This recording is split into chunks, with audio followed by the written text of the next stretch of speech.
Bonjour à tous et à toutes, ici Nicolas de Montréal. On est jeudi le 9 novembre 2017. Il est près de 4 heures. Je dois dire qu'aujourd'hui, ça a été une bonne journée de travail. J'ai eu des clients toute la journée. Et ce matin, un nouveau client qui est venu pour que je lui enseigne comment travailler sa chaîne YouTube, comment faire des vidéos à la maison. Ça a été très intéressant. Je trouve ça très excitant parce que c'est le fun de voir quelqu'un qui commence.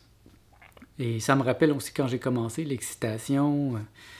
Tout est possible aussi quand on commence. Il n'y a rien d'établi encore.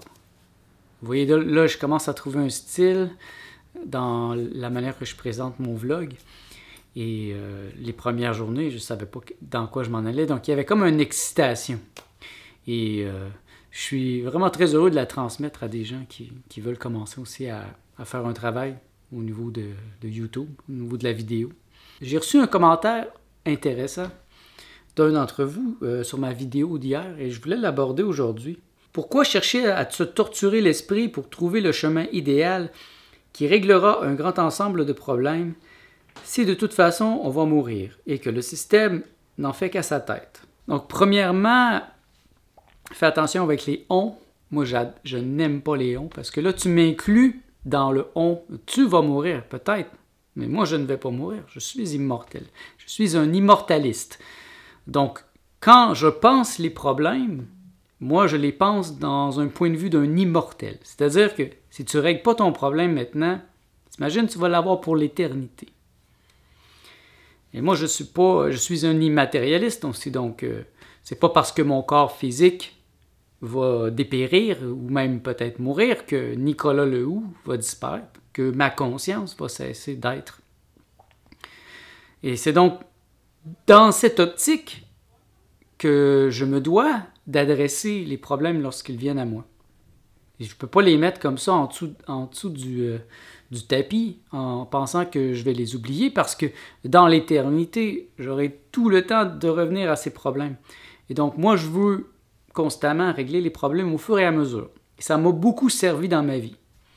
Ça l'a servi à libérer beaucoup d'énergie parce que peut-être que tu es jeune et que tu t'en rends pas compte encore, mais tu vas voir que quand tu pars de chez tes parents, il y a les mêmes choses qui commencent à se reproduire étrangement. Hein? Si tu es un homme et tu vas rencontrer une femme qui ressemble à ta mère ou qui il y a une énergie qui est toujours la même. Donc, si tu n'as pas réglé certaines choses avec ta mère, une autre femme va venir, elle va prendre la place. Et à un moment donné, si tu as beaucoup de compagnes ou de compagnons, et tu vas te rendre compte qu'il y a comme un pattern, toujours la même type de personnalité qui revient. Et ça, c'est parce que tu as une certaine vibration, tu as des choses en toi qui attirent un certain type de personne. Il en est de même pour tout, en fait. Le type de travail, le type d'adversaire, le type d'ennemi. Donc, si tu ne règles pas tes problèmes, eh bien, ça peut devenir catastrophique avec le temps. Et ça peut faire en sorte que tu ne seras jamais heureux parce qu'il y a toujours ce petit problème qui va toujours être là et qui un jour devient immense. Hein? Moi, j'en ai parlé souvent, les maladies viennent du niveau spirituel. Donc, si tu ne règles pas l'aspect spirituel d'une maladie, l'aspect le plus subtil, eh bien, un jour ou l'autre, ça va devenir quelque chose de physique. Et au début, ça va être un petit tracas. Et là, soudain, ça va devenir très grave. Et ça peut devenir mortel. Donc, oui, le système en fait à sa tête. Et c'est pas une raison pour ne pas régler tes problèmes. C'est un peu comme si, un exemple plus basique, c'est la prison. Bon, je n'ai jamais été en prison, mais j'ai lu l'histoire de gens qui sont allés en prison. Et la prison est comme un bocal. Tu ne peux pas t'échapper du bocal. Donc, s'il y a un problème, bien, il est là. Tu dois l'adresser parce que tu ne peux pas te sauver. Tu ne peux pas faire semblant qu'il n'est pas là. Tu vas toujours te le faire rappeler. Et la réalité n'est pas très différente. La réalité est une genre de prison aussi. La réalité telle que l'on vit présentement. Et chercher à se torturer l'esprit pour trouver le chemin idéal, mais c'est le chemin des philosophes. Le philosophe se pose des questions et il réfléchit, parce que la réflexion, c'est ce qui m'élève, moi. Et c'est ce qui a élevé les philosophes à travers l'histoire. Et c'est ce qui fait que je suis un être conscient. C'est ce qui fait la différence entre moi et un animal. L'animal est quand même conscient, mais il n'est pas conscient d'être conscient. Donc, il ne va pas chercher à réfléchir. Et bon, parfois, peut-être que c'est torturant, mais c'est un mal nécessaire. La réflexion philosophique, à mon avis, est ce qu'il y a de plus élevé. Et tout le monde devrait apprendre à philosopher. Et dans la suite, il va dire ne vaut-il pas mieux être heureux une plus grande partie de sa vie, avoir conscience des problèmes et se laisser faire par l'appareil manipulateur plutocratique? Tu sais, c'est la majorité des gens font ça. Donc, tu peux, si tu veux, abdiquer.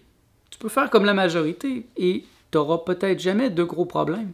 Je connais plein de gens qui ont une petite vie, petite vie, petite misère, et ils plient les chines et ils donnent les points comme ça pour que les menottes leur soient mis. Et toute leur vie, ils travaillent et ils poussent comme un bœuf sur la charrue et ils meurent. Et ça fait aucun sens, une vie comme ça, pour moi, personnellement. Donc, moi, je suis quelqu'un qui est rebelle, qui veut la liberté. La liberté, c'est ce qu'il y a de plus important. Et pour un immortel, imagine, moi, je me sens immortel. Imagine que je suis esclave à perpétuité. C'est une grande souffrance. Comme le mythe de Sisyphe. Cette personne qui pousse la roche sans cesse, et dès que la roche est poussée, elle retombe de l'autre côté de la colline. Et là, elle remonte la roche, et là, la roche retombe. Et c'est éternellement comme ça. Et je trouve que dans le film Matrix, c'est un très bon exemple. Comment ça fonctionne. Et il y a même quelqu'un, à un certain point, qui en a tellement marre d'être à l'extérieur de la matrice, qui est prêt à retrouver son sommeil pour pouvoir goûter à un bon steak. Il sait que c'est pas un vrai steak, il le dit lui-même, mais pour le plaisir du steak, il est prêt à abdiquer sa liberté. Mais pour moi, la liberté est l'essence fondamentale de ce que je suis. Je ne veux pas être mis en bouteille, je ne veux pas être contraint. Et si tu veux t'éveiller un jour, si ça commence à dire quelque chose pour toi un jour, l'éveil, l'illumination, eh bien, tu vas te rendre compte que la liberté est un des facteurs fondamentaux de l'illumination, de l'éveil. Une personne qui n'est pas libre ne peut pas être éveillée parce qu'elle a peur, elle va avoir peur. Et je parle de la liberté aussi, de ne plus avoir peur de mourir, la liberté de ne plus sentir que je dépends des autres, que j'ai besoin des autres. Et moi, je me sens libre. J'aime être avec des gens, j'aime être avec des femmes, j'aime travailler, mais je suis libre et je peux décider de ne plus être dans une telle situation si je le veux et je vais conserver mon bonheur. Et ça va peut-être être plus difficile, mais je vais quand même être heureux. Et c'est sûr qu'il faut définir c'est quoi le bonheur et pour moi, le bonheur est un état fondamental. Donc, peut-être que pour toi, le bonheur, c'est les petits bonheurs de la vie de tous les jours, mais ce n'est pas le bonheur profond tel que moi je le ressens. Le bonheur profond de me sentir au bon endroit au bon moment. D'être exactement ce que je me suis donné à être. Je suis le Dieu vivant, je suis parfait. Je suis parfait parce que je suis exactement au bon endroit dans ma vie. Je n'ai jamais laissé personne me bouger comme un bibelot. Parfois c'est difficile, je l'avoue, parce que le monde pousse, et pousse, et pousse, et il y a tellement de gens qui prennent trop de place, qui veulent prendre ma place, que parfois, j'ai pas le choix de tasser. Si un gros bœuf arrive à côté de moi et il décide de me tasser, ben, je vais être obligé de me tasser, mais je suis résilient, moi je suis un peu comme un roseau, donc je vais plier, mais je vais revenir.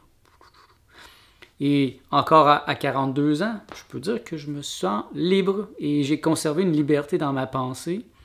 Même dans l'amour, je ne me suis jamais laissé mettre en boîte. Ma compagne, présentement, Martha, elle est consciente qu'il y aura d'autres femmes dans ma vie. Il y en a déjà eu, il y en aura d'autres en même temps qu'elle, et qu'elle sera amie avec elle. Et ça, c'est différent de dire non, j'abdique et c'est toi qui décides pour moi, je suis ton objet, tu m'appartiens, et vice-versa. Je n'ai jamais laissé personne me mettre en boîte, c'est tout. Ni en affaires, ni en amour. Parce que c'est le jeu constant de tout le monde. Vous voulez travailler tout de suite, ils veulent vous faire signer un contrat. Vous gardez juste pour eux et vous pressez comme un citron. Et l'amour, c'est pas différent. Toutes les femmes que j'ai rencontrées ont presque toutes voulu me mettre en boîte, m'enfermer dans un contrat mais j'ai toujours résisté. Et parfois, elles le font malgré elles. Elles voudraient bien vivre dans la liberté et dans l'ouverture, mais il y a des émotions grégaires qui sont là et pour être libre en amour, tel que je suis, il faut se faire totalement confiance.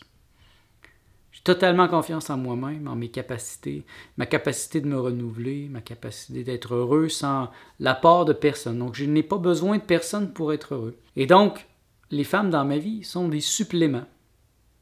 Et ça, parfois, c'est difficile parce que souvent, elles veulent être un complément. Hein? Elles veulent être la seconde moitié, ma demi, ma flamme jumelle.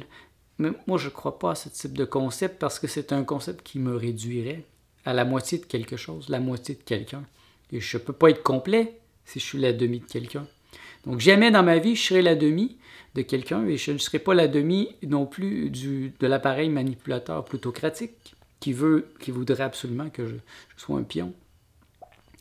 Moi, j'incorpore beaucoup de douceur dans ma pensée, donc c'est ce qui fait que je ne serai pas un révolutionnaire qui va aller sur les barricades, puis avec des fusils, puis non, moi je ne crois pas à ce genre de révolution. C'est pas À tous les fois qu'il y a eu des révolutions violentes, ça s'est toujours retourné contre ceux qui ont fait la révolution. Tu vois, c'est une réflexion profonde que tu commences en toi, et je sais que je peux t'aider à aller plus loin dans cette réflexion. Moi, par exemple, j'ai choisi d'être un témoin. Dans cette vie, je suis un artiste, et ma place dans ce monde est d'être un témoin. Ma place n'est pas d'être un révolutionnaire, de monter sur les barricades, d'être un politicien. Ma tâche à moi, c'est d'être témoin et de raconter mon expérience. Donc, par mon journal, par mon œuvre, par tout ce que je fais, je commente le monde. Et c'est assez. C'est mon travail. Je n'ai pas besoin de faire plus. Donc, dans mon cas, avoir conscience des problèmes et en parler et faire une réflexion, c'est fondamental parce que c'est ce que je me suis donné à être. C'est mon antéléchie. Et si je ne fais pas ça, là, je ne suis pas au bon endroit au bon moment. Et par moments, ça va peut-être être dangereux de dire la vérité telle que je le fais. Mais il va me falloir le courage de continuer malgré l'adversité. Est-ce que le chemin de rechercher l'alimentation parfaite rend plus heureux? Je te dirais que il y a un aspect physiologique au bonheur, et je m'en rends compte.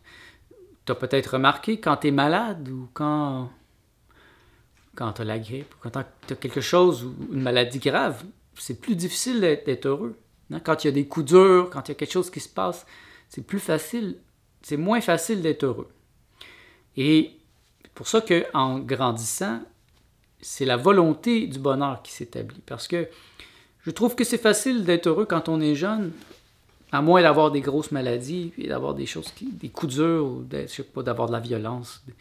Mais moi, j'ai eu une vie assez tranquille, assez facile. Donc, c'était facile. Et là, quand j'ai terminé l'université, là, j'ai commencé à me battre pour ma place, pour garder le droit d'être libre, justement, et de ne pas travailler. Et j'ai eu des coups durs, des échecs amoureux, des choses comme ça. Donc, avec l'âge, ça devient de plus en plus difficile d'être heureux. Et c'est là que ça prend une volonté, la volonté du bonheur. Mais moi, j'ai la volonté d'être heureux et je fais tout pour l'être et je mets des choses dans ma vie qui font en sorte que c'est plus facile. Et ça a toujours été plus facile pour moi d'être heureux en étant en santé, bien sûr. Donc, l'alimentation a toujours été quelque chose auquel je me suis préoccupé parce que je le vois bien que l'alimentation peut nous rendre malades et peut vraiment jouer sur le caractère. Il faut jouer sur la personnalité. C'est évident. Donc, Je dirais pas que l'alimentation, c'est le premier facteur du bonheur dans ma vie, mais c'est sûr que ça aide. Et lorsque tu as la volonté du bonheur, ben, tu veux mettre toutes les chances de ton côté pour être heureux. Donc, toutes les chances de ton côté, c'est est-ce que je veux être un vieux avec plein de maladies, qui a de la misère à se traîner, ou est-ce que je veux être une personne âgée qui est autonome, qui a beaucoup d'intelligence, beaucoup de vivacité, et qui est capable de prendre ses propres décisions? Bien, c'est sûr, moi, je veux être quelqu'un d'être... Je veux être vraiment dynamique quand je vais être plus vieux. Et donc, c'est pour ça que l'alimentation, ben, c'est important. C'est une sorte de prévoyance de mon bonheur. Ça va être plus facile.